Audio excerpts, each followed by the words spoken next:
Hi friends, स्वागत करते हैं अपने यूट्यूब चैनल गुरु ज्ञान विद साइंस अड्डा। फ्रेंड्स, आज के वीडियो में क्लास 9th के एनसीईआरटी बुक सेल चैप्टर को देखेंगे और अच्छे ढंग से समझने का प्रयास करेंगे। आइए चलिए वीडियो का स्टार्ट करते हैं। सेल क्या होता है? फ्रेंड्स, सेल जो होता है, सेल किसी भी जीव का सबसे छोटी इकाई होती है। सबसे छोटी इकाई सेल का परिभाषा होता है, cell is the fundamental structural and functional unit of life, यानी कि जीवों की संरचनात्मक एवं क्रियात्मक इकाई होती है। आइए चलिए देखते हैं। कोशिका सेल। सबसे पहले हम इंट्रोडक्शन जानते हैं सेल के बारे में। सेल is the fundamental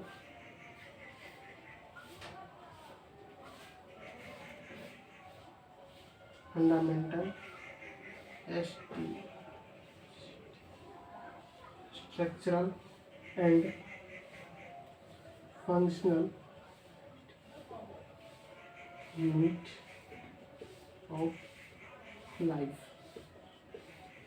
आइए जानते हैं कि ये स्ट्रक्चरल क्या होता है और फंक्शनल का मतलब क्या होता है। फ्रेंड्स, स्ट्रक्चरल का होता है मतलब कि हमारे शरीर जो बना हुआ है, हमारे शरीर का ढांचा, जैसे मुंह, कान, नाक, हाथ, पैर, ये सेल से ही मिलकर के बना हुआ है। और फंक्शनल का मतलब होता है structure and function unit of life. Function का मतलब होता है कि हमारे शरीर में बहुत सारे ऑर्गन है, जैसे हार्ट हो गया तो हार्ट का काम होता है ब्लड को पंप करना। किडनी हो गया तो किडनी का कार्य होता है ब्लड का फिल्ट्रेशन। तो ये कोशिका ही करता है, कोशिका का ही कोशिका ही इस कार्य को पूरा करता है। इसीलिए सेल को fundamental structural and functional unit of life कहा गया। लाइफ, यहाँ पर लाइफ का मतलब होता है लिविंग ऑर्गेनिज्म।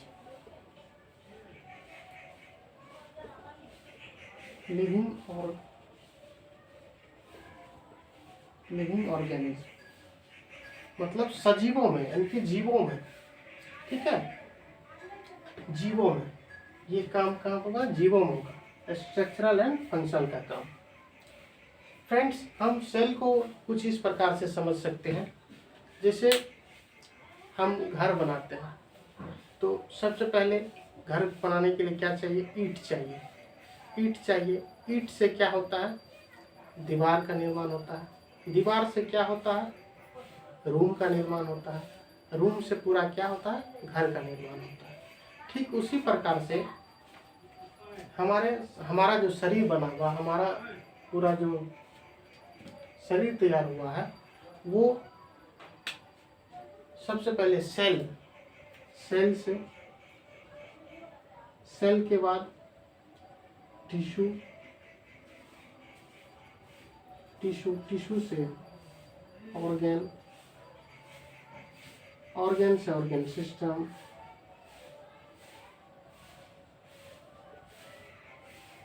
ऑर्गन सिस्टम से ऑर्गेन्स। इस तरह से हमारे शरीर का, हमारे बॉडी का निर्माण हुआ। तो सबसे इसीलिए तो सेल को fundamental structural and functional unit of life कहा गया। तो सबसे छोटा सेल से क्या बना? टिश्यू बना। टिश्यू से ऑर्गेन बना। ऑर्गेन से ऑर्गेन सिस्टम बना और ऑर्गेन सिस्टम से पूरा शरीर बना। फ्रेंड्स, इसके बाद हम जानते हैं कि सेल को सर्वप्रथम किसने खोजा। तो सेल का सर्वप्रथम खोज रॉबर्ट हुक नामक वैज्ञानिक ने 1665 ईस्वी में कॉर्क के छाल को स्वनिर्मित माइक्रोस्कोप में, यानी कि सेल्फ डिजाइन माइक्रोस्कोप में रॉबर्ट हुक ने देखा। उन्होंने जब अपने माइक्रोस्कोप, स्वनिर्मित खुद से बनाया हुआ माइक्रोस्कोप में जब उन्होंने देखा तो उनको हनी कम लाइक स्ट्रक्चर दिखाई दिया, यानी कि मधुमक्खी के छत्ते जैसे संरचना दिखाई दिया और उनके प्रत्येक कंपार्टमेंट्स को, मतलब उनके प्रत्येक प्रकोष्ठों को उन्होंने सेल कहा। तो रॉबर्ट हुक नामक वैज्ञानिक कौन था? फर्स्ट डिस्कवर्ड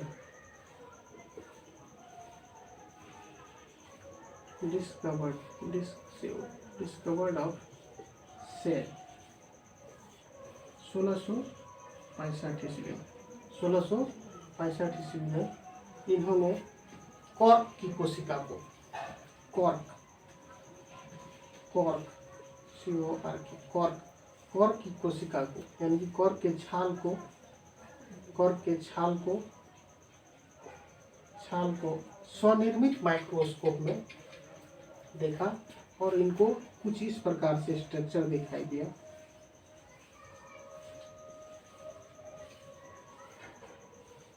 इस प्रकार से कुछ स्ट्रक्चर दिखाई दिया। इसके प्रत्येक ये जो कंपार्टमेंट्स है, यानी कि प्रकोष्ठ है, इन्हीं को उन्होंने सेल कहा। फ्रेंड्स, एक चीज ध्यान रखेंगे, ये जो रॉबर्ट हुक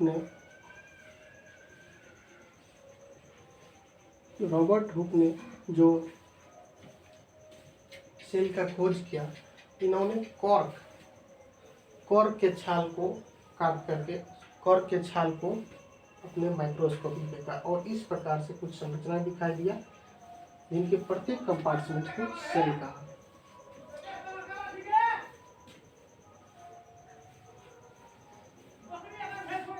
इसके बाद इन्होंने फ्रेंड्स कॉर्क, यहाँ जो है कॉर्क जो होता है, कॉर्क के बारे में समझेंगे। कॉर्क जो होता है, कॉर्क ये ओक नामक प्लांट से, ओक नामक वृक्ष से प्राप्त होता है। ओक नामक एक प्लांट से प्राप्त होता है, जिनके छाल को इन्होंने माइक्रोस्कोप में देखा। और कैसा छाल था? वो डेड सेल्स था। कैसा था? ये डेड सेल्स था। ये चीज ध्यान में रखेंगे। ये कॉर्क किससे प्राप्त हुआ? ओक नामक प्लांट से प्राप्त हुआ और इसके छाल को इन्होंने, जो कि डेड सेल्स था, अपने स्वनिर्मित माइक्रोस्कोप में देखा और हनीकॉम्ब लाइक स्ट्रक्चर दिखाए, मधुमक्खी के छत्ते जैसी संरचना दिखाई दिया, जिनके प्रत्येक कंपार्टमेंट्स को सेल कहा। इसके बाद एक फिर वैज्ञानिक आता है, एंटोनियो वन लीवेनहॉक। फ्रेंड्स, इसको मिटा रहा हूँ।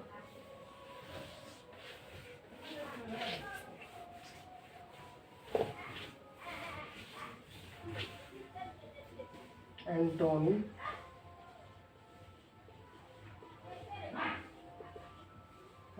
लीवेनहॉक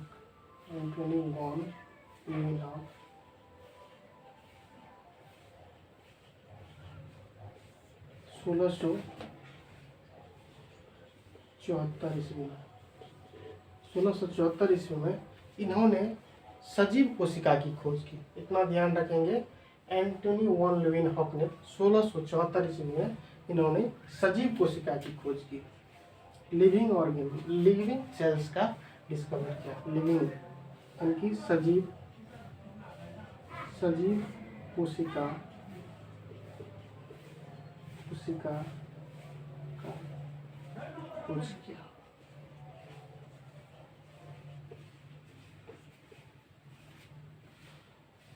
इसके बाद एक फिर वैज्ञानिक आता है, रॉबर्ट ब्राउन। कौन था? Robert brown.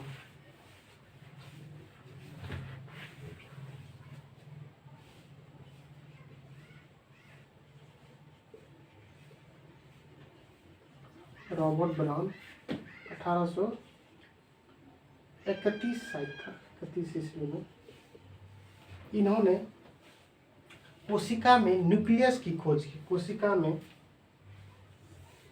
ये मान कोशिका है, इसमें न्यूक्लियस, ये न्यूक्लियस यानी कि केंद्रक की खोज की। तो फ्रेंड्स याद रखेंगे कि कोशिका केंद्रक की खोज सर्वप्रथम रॉबर्ट ब्राउन ने ही किया था। ठीक है, ये याद रखेंगे। अब फ्रेंड्स हम इसके बाद जानते हैं कि मानव शरीर में विभिन्न प्रकार के कोशिकाएं पाई जाती हैं। क्योंकि मैं एनसीईआरटी को फॉलो कर रहा हूँ, तो जो एनसीईआरटी में दिया हुआ उसी को मैं बता रहा हूँ। तो मानव शरीर में बहुत भिन्न भिन्न प्रकार के कोशिका पाए जाते हैं। वेरियस सेल्स ऑफ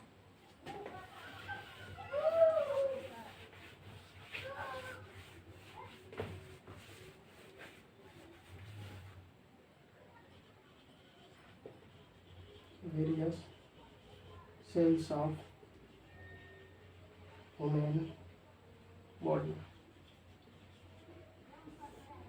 तो कौन कौन सी सेल्स होते हैं? जैसे हो गया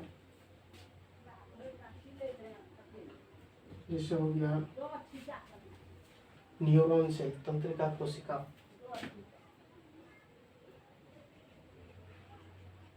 तंत्रिका कोशिका,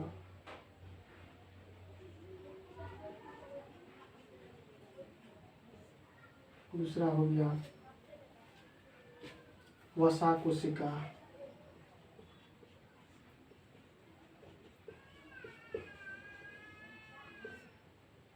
तीसरा हो गया ब्लड सेल्स, इसको फैट सेल्स बोलते हैं।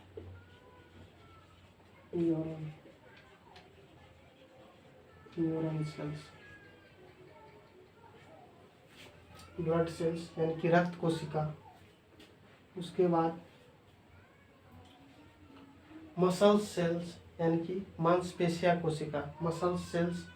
उसके बाद हम बोल सकते हैं स्पर्म सेल्स।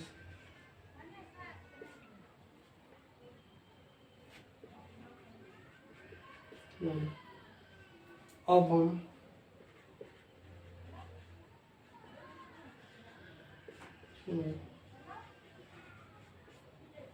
ये सारे और हो सकते हैं। तो ये सब जो है मानव शरीर में ये सब कोशिकाएं पाई जाता है। फ्रेंड्स, तंत्रिका कोशिका, न्यूरॉन सेल्स, वसा कोशिका, fat cells, blood cells, sperm cells और ओवम सेल्स। फ्रेंड्स याद रखेंगे, स्पर्म जो होता है मेल में और ओवम फीमेल में। एक चीज़ और फ्रेंड्स याद रखेंगे, एक महत्वपूर्ण पॉइंट बता रहा हूँ कि स्पर्म सेल्स जो होता है मानव कोशिका में सबसे छोटी कोशिका होती है, स्मॉलेस्ट। ठीक है, smallest cells of human body. और ये जो होता है ओवम, ये मानव शरीर में सबसे बड़ी कोशिका होती है। सबसे, अगर पूछा जाए मानव शरीर में सबसे बड़ी कोशिका, तो ओवम की कोशिका, और मानव शरीर में सबसे छोटी कोशिका तो स्पर्म की कोशिका होती है। इसके बाद फ्रेंड्स हम समझते हैं कि टाइप्स ऑफ सेल्स।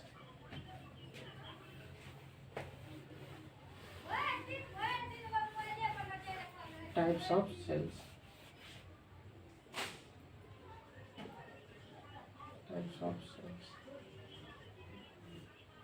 मतलब सेल दो प्रकार का होता है, एक यूनिसेलुलर, दूसरा होता है मल्टीसेलुलर। पहला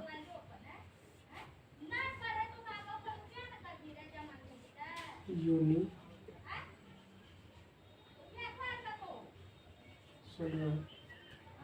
यूनिसेलुलर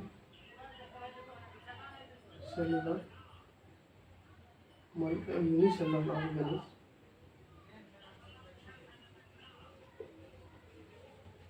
और दूसरा होता है मल्टीसेलुलर।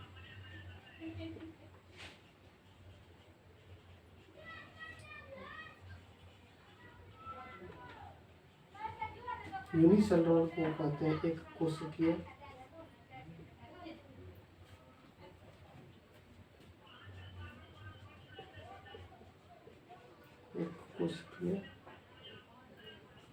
और इसको बोलते हैं बहुकोशिकीय।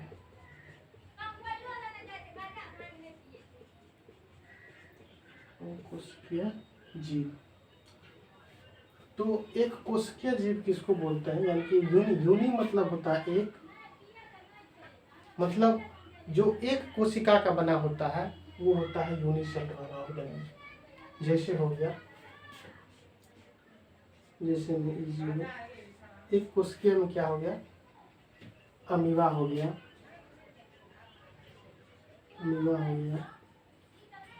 बैक्टीरिया हो गया, जीवाणु जिसको बोलते हैं, जीवाणु हो गया, पैरामीशियम,